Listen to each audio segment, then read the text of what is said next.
Sofia acordou com um som de batidas violentas na porta do quarto. O coração disparou quando ouviu a voz do pai, rouca de raiva. Abre essa porta agora, sua desgraçada.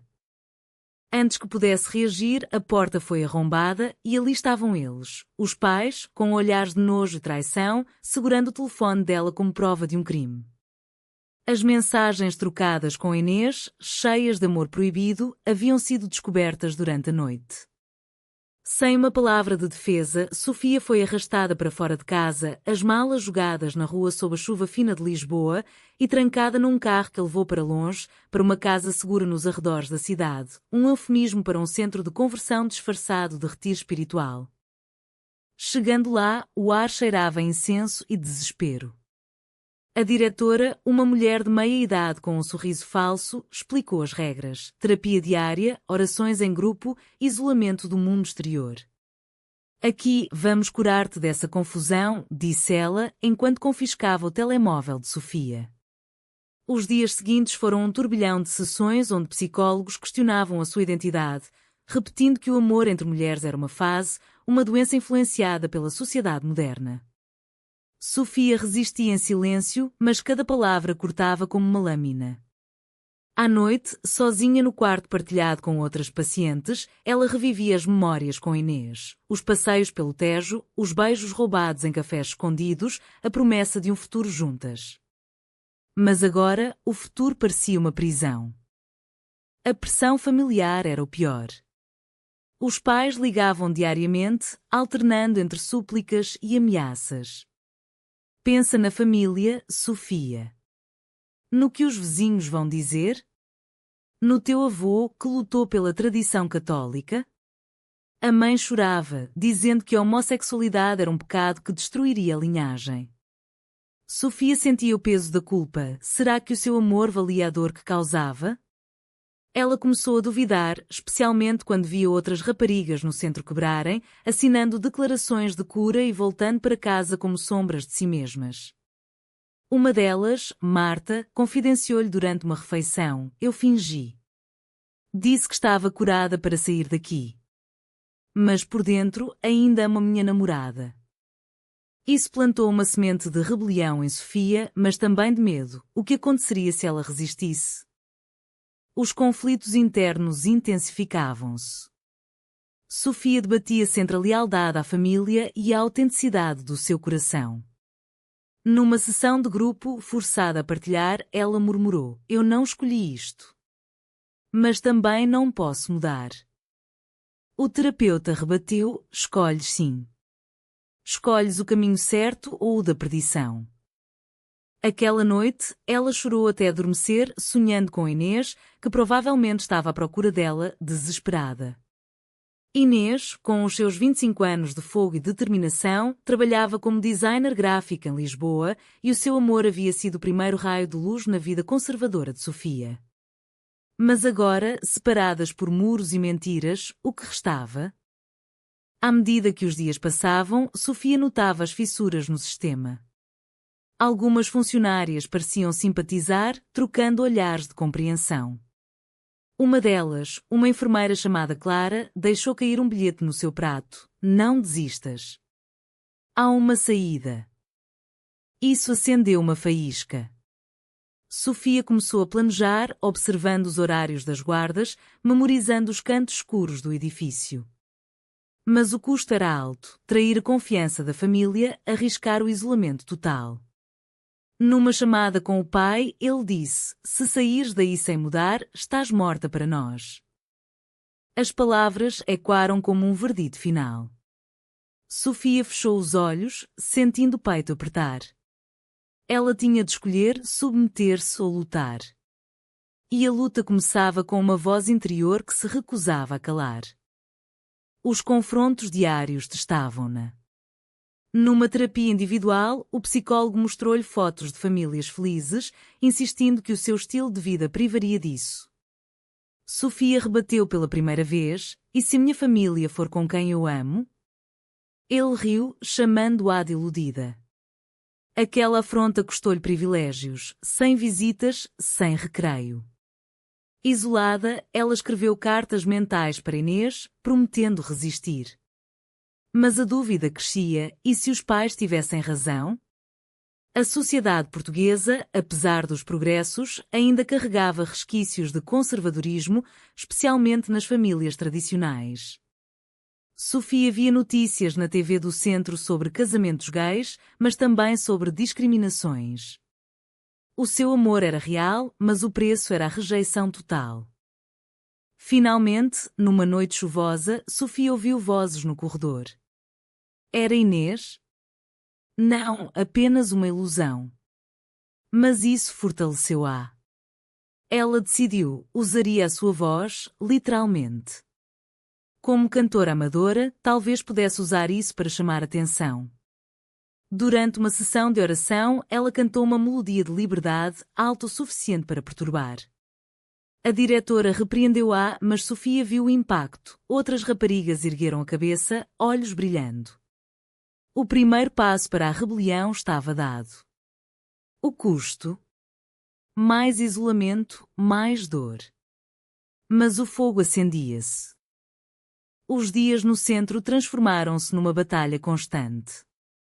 Sofia acordava cedo para as sessões matinais, onde o grupo era forçado a recitar versos bíblicos contra a imoralidade. Ela mordia a língua, mas o seu espírito fervia. Clara, a enfermeira simpática, tornava-se uma aliada secreta, passando informações sobre o exterior. A tua namorada está a tentar contactar-te, sussurrou ela um dia, enquanto fingia medir a pressão. Inês havia contactado advogados, protestado online, mas a família de Sofia bloqueava tudo, alegando que era para o bem dela. A pressão social pesava, amigos da família espalhavam rumores, chamando Sofia de perdida. Ela sentia a traição como uma faca nas costas. Numa tarde, durante uma atividade de reintegração, Sofia foi confrontada com uma visita surpresa, a mãe. Sentadas numa sala fria, a mãe chorou. Porquê, filha? Nós demos tudo. Agora envergonhas-nos. Sofia tentou explicar. Mãe, eu amo Inês. Isso não muda quem sou. Mas a mãe rebateu, isso é uma escolha errada. Pensa no teu futuro, nos netos que nunca terás. O encontro terminou em lágrimas, com Sofia sentindo o peso da Mauta Nocé. Era certo impor dor à família por amor próprio? Ela debatia-se à noite, questionando se valia a pena lutar contra séculos de tradição. A chegada de uma nova paciente, Rita, agitou as coisas. Rita, de 22 anos, era aberta e rebelde, contando histórias de amores passados sem vergonha. Eles não podem mudar-nos, disse ela a Sofia durante um momento roubado no jardim. Mas Rita escondia um segredo. Era uma infiltrada, enviada por um grupo de direitos LGBT para expor o centro. Sofia hesitou em confiar, temendo uma armadilha. O conflito interno intensificava-se. Aliar-se a Rita poderia significar liberdade, mas também risco de prisão ou pior. Numa noite, Rita revelou o plano. Vamos gravar as sessões, mostrar ao mundo. Sofia concordou, mas o preço era alto, trair as funcionárias que não sabiam de mal. Os confrontos escalavam. Numa sessão de grupo, Sofia desafiou o terapeuta. E se o amor não tiver género? Ele explodiu, isolando-a por insubordinação. Sozinha, ela revivia memórias. O primeiro encontro com Inês num festival em Porto, os risos partilhados, a promessa de eternidade. Mas agora, a separação corroía-a. Clara avisou. Cuidado, eles suspeitam. Sofia decidiu arriscar, passando notas para Rita. A tensão crescia, com guardas vigiando mais. A família ligava, pressionando. Assina a declaração de cura, volta para casa. Sofia recusava, pagando com noites insones. A traição veio de onde menos esperava. Marta, a rapariga que fingira cura, delatou-as por medo. Eu não aguento mais, confessou ela depois. Sofia sentiu a dor da traição, questionando amizades. Rita foi transferida, o plano comprometido. Isolada novamente, Sofia enfrentava o abismo. Desistir ou persistir? Ela escolheu persistir, usando a voz para unir as outras. Numa oração coletiva, cantou uma canção de protesto, inspirando murmúrios. A diretora puniu-a severamente, mas o fogo espalhava-se. O custo? Saúde mental abalada, corpo enfraquecido. Fora dali, Inês lutava. Ela organizava petições, contactava média, mas a família de Sofia contra-atacava com advogados, alegando proteção. Inês debatia-se com a culpa, e se eu a tivesse protegido melhor? Os amigos apoiavam, mas a sociedade dividia-se. Alguns aplaudiam, outros condenavam. Inês visitou a casa dos pais de Sofia, suplicando: deixem-na ser feliz. Mas foi expulsa, chamada de influenciadora do mal. A Mao Tan-Shen e era palpável, leis progressistas versus tradições arrengadas. Sofia, no centro, planejava a fuga. Com a ajuda de Clara, roubou um telefone. Ligou para Inês: aguenta, amor. Vou sair. Mas a chamada foi interceptada, levando a mais restrições. O preço da rebelião era a perda de tudo: família, segurança. Mas a determinação crescia.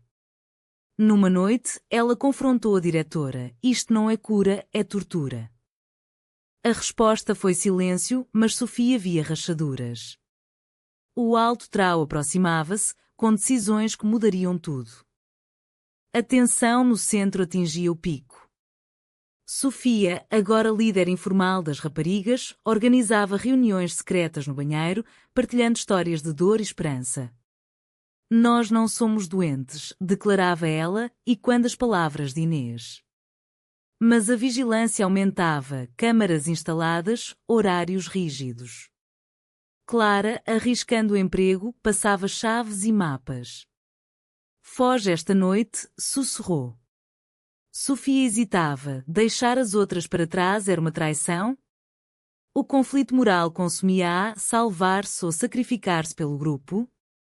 Fora, Inês intensificava a campanha.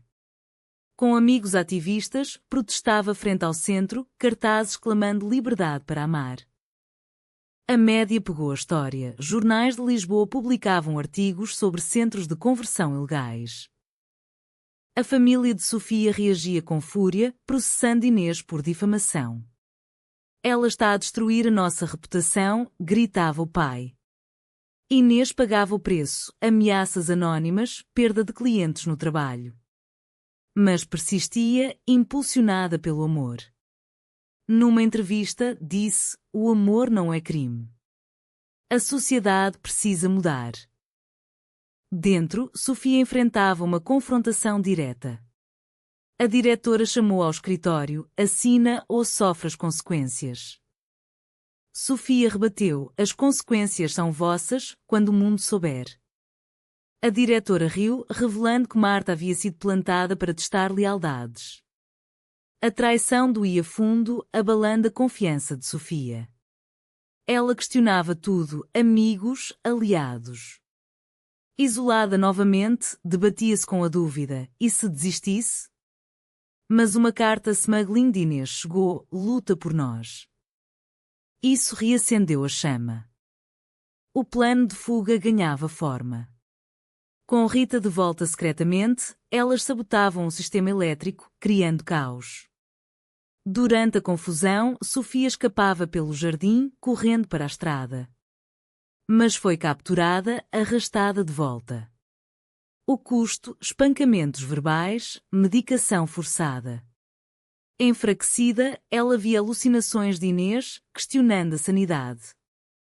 A pressão familiar escalava, os pais visitavam, implorando. Volta para nós, esquece essa loucura. Sofia chorava: não posso esquecer quem sou. A sociedade entrava em jogo. Protestos cresciam, com celebridades portuguesas apoiando. Mas contra-manifestações conservadoras surgiam, defendendo valores tradicionais. Inês era atacada online, chamada de destruidora de famílias. Ela debatia-se com o dano, amigos afastavam-se, família questionava. Mas uma decisão crucial: infiltrar-se no centro como voluntária. Arriscado, mas necessário. Dentro, encontrou Sofia, trocando olhares. Vou tirar-te daqui, prometeu. Os confrontos internos de Sofia aprofundavam. Ela via o dano causado, Clara demitida por ajudar, Rita exposta. O preço da liberdade era a dor alheia? Numa sessão, confessou, eu causei isto tudo. O terapeuta explorava a culpa, vês? O teu amor destrói. Mas Sofia contra-argumentava, não, a intolerância destrói. Essa afronta custou-lhe mais isolamento, mas fortaleceu-a. Inês, infiltrada, planejava a extração. Durante uma atividade externa, distraía guardas enquanto Sofia fugia. Mas o plano falhava, alarme tocado, perseguição. Sofia era recapturada, Inês expulsa. O dano, Inês ferida emocionalmente, Sofia medicada. Mas a exposição midiática crescia, forçando investigações governamentais. A família de Sofia dividia-se, a mãe começava a duvidar, questionando o pai. Sofia, no nadir, decidia usar a voz publicamente. Gravava uma mensagem com um telefone smuggling enviando para Inês. O mundo precisa ouvir. Inês publicava online, viralizando. O impacto, apoio massivo, mas também ódio. O centro tremia, com raparigas rebelando-se. O alto trau aproximava-se, com escolhas irreversíveis. O caos engolfava o centro. Com a mensagem de Sofia viral, jornalistas acampavam do lado de fora, exigindo respostas. A diretora, pressionada, intensificava as medidas, lockdown total, terapias forçadas. Sofia, agora ícone involuntário, enfrentava interrogatórios internos. Traíste-nos, acusava a diretora. Sofia respondia, vocês traem a humanidade. O confronto era elétrico, com Sofia defendendo o direito ao amor. Mas o custo, saúde deteriorada, noites de insônia. Fora, Inês liderava a charge. Com advogados, processava o centro por abuso. A família de Sofia reagia, o pai deserdava-a publicamente, a mãe hesitava. Inês visitava a mãe secretamente, veja a dor que causam. A mãe chorava, dividida entre tradição e amor maternal. Essa rachadura era crucial, a mãe começava a questionar, enviando mensagens secretas para Sofia. Perdoa-nos? Sofia debatia-se, perdoar ou cortar laços? Dentro, as raparigas uniam-se. Inspiradas por Sofia, boicotavam sessões, cantando hinos de liberdade. Sofia liderava, usando a voz como arma. Numa rebelião, quebravam janelas, chamando atenção. Guardas reprimiam, mas a média filmava. O preço, ferimentos, prisões. Sofia era isolada em solitária, questionando, valeu a pena? Memórias de Inês sustentavam-na, risos em praias algarvias, promessas sob estrelas. A traição final veio da mãe, pressionada pelo pai, assinava papéis para tratamento intensivo, eletrochoques disfarçados. Sofia descobria via Clara, que retornara secretamente. Furiosa, confrontava a mãe numa visita, como podes? A mãe confessava, tenho medo de te perder. O momento era de despertar, Sofia via a fraqueza por trás da rigidez. Elas choravam, mas Sofia decidia, perco-vos se necessário, mas não me perco. Inês, fora, arriscava tudo. Infiltrando novamente, libertava Sofia durante o caos. Elas fugiam, correndo por ruas de Lisboa. Mas perseguidas, escondiam-se num apartamento de amigos. O alívio era temporário, polícia envolvida, família alegando sequestro. Inês e Sofia debatiam, fugir do país ou enfrentar? Escolhiam enfrentar, convocando conferência de imprensa. Inês declarava, o amor vence o ódio. Mas o custo, privacidade perdida, ameaças constantes. A sociedade reagia dividida. Apoio de jovens progressistas, condenação de conservadores. O governo investigava, fechando centros semelhantes. Mas para Sofia, o dano pessoal era irreversível, família fragmentada, amigos perdidos.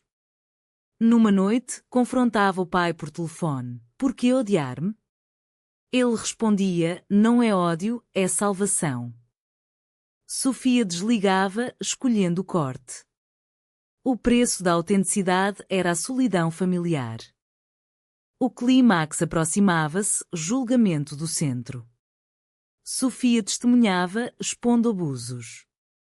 A voz tremia, mas forte. Inês ao lado, apoiando.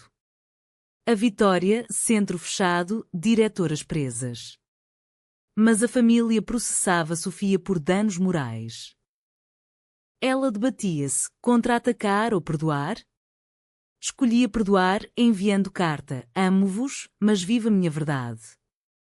A mãe respondia, iniciando reconciliação lenta.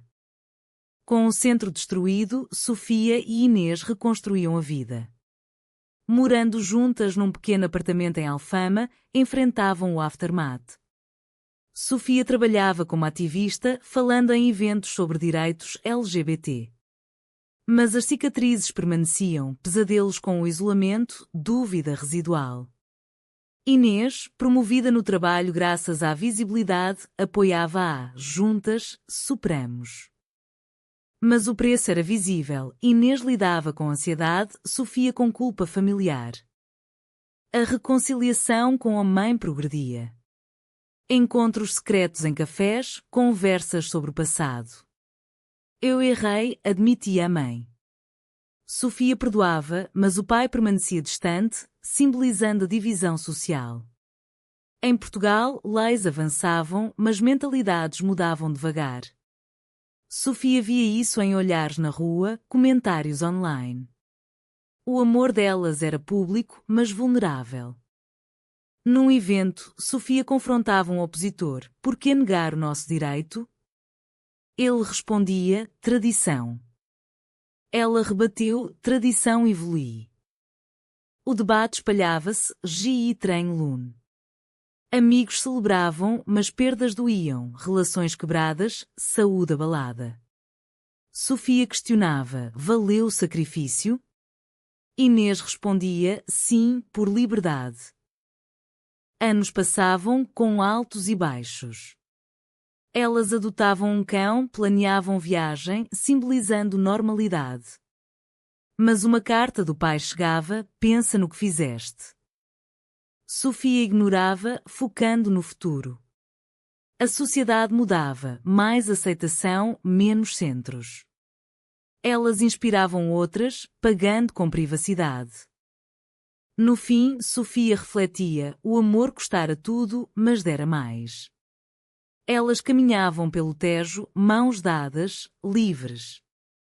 Mas a questão persistia, foi certo priorizar o amor individual sobre a harmonia familiar ou o sacrifício foi em vão?